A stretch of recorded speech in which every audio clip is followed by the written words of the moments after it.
Hello everyone, स्वागत है आप सभी का हमारे यूट्यूब चैनल हॉरिफाइंग बहार में। तो बिना देरी किए चलिए बढ़ते हैं कहानी की तरफ। रात के लगभग 2:15 बजे थे। आसमान में कड़कती बिजली और मूसलाधार बारिश ने पूरे इलाके को डरावना बना दिया था। सड़क सुनसान थी और दूर दूर तक सिर्फ पेड़ों की परछाइयाँ हवा में झूलती हुई दिख रही थी। राहुल अपनी बाइक पर घर लौट रहा था। तभी अचानक उसकी बाइक बंद हो गई। राहुल ने झुंझलाते हुए कहा, यह अभी अभी ही होना था। उसने अपनी मोबाइल निकाली, देखा तो मोबाइल की बैटरी खत्म थी। अब उसके पास और कोई भी रास्ता नहीं था सिवाय इस चीज़ के कि वह कहीं कोई ठीक ठाक जगह देख करके ठहर जाए। वो चारों तरफ अपनी नज़र दौड़ा ही रहा था कि तभी उसकी नज़र पड़ी सड़क से थोड़ा हट करके एक टूटे फूटे घर की तरफ। उस घर पे घर की दीवारों पे काइयाँ जमी हुई थी। खिड़कियाँ आधी टूटी हुई थी और दरवाज़ा हल्का सा खुला हुआ था। वह धीरे धीरे कदमों से थोड़ा डरते हुए उस घर की तरफ पहुंचा। जैसे ही उसने दरवाजे को धक्का दिया, चिर्र की आवाज़ करते हुए दरवाज़ा खुल गया।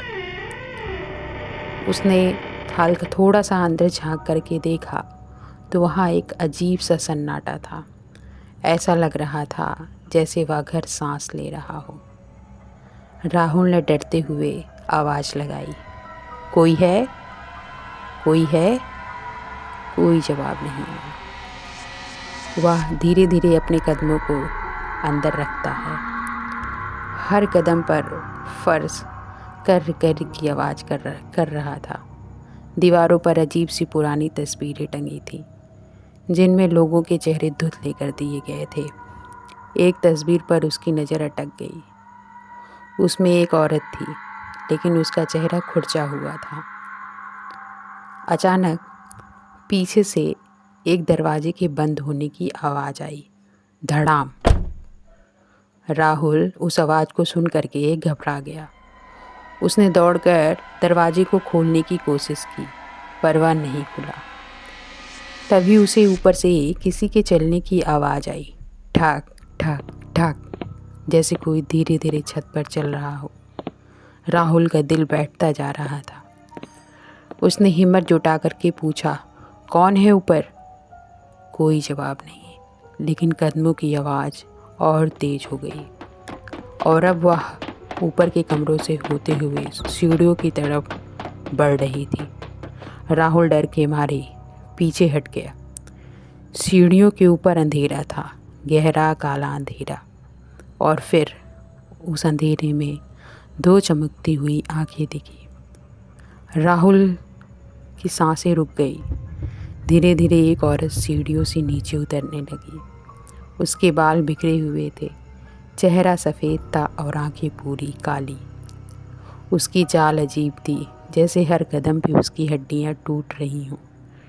टक टक टक। राहुल पीछे हटता गया जब तक कि वह दीवार से टकरा नहीं गया।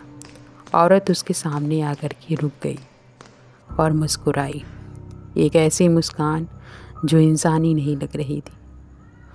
उसने धीमी आवाज़ में कहा, तुम भी चले आए?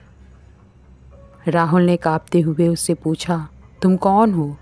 औरत ने सिर टेढ़ा किया और बोली, मैं इस घर की मालकिन हूँ और अब तुम मेरे मेहमान हो।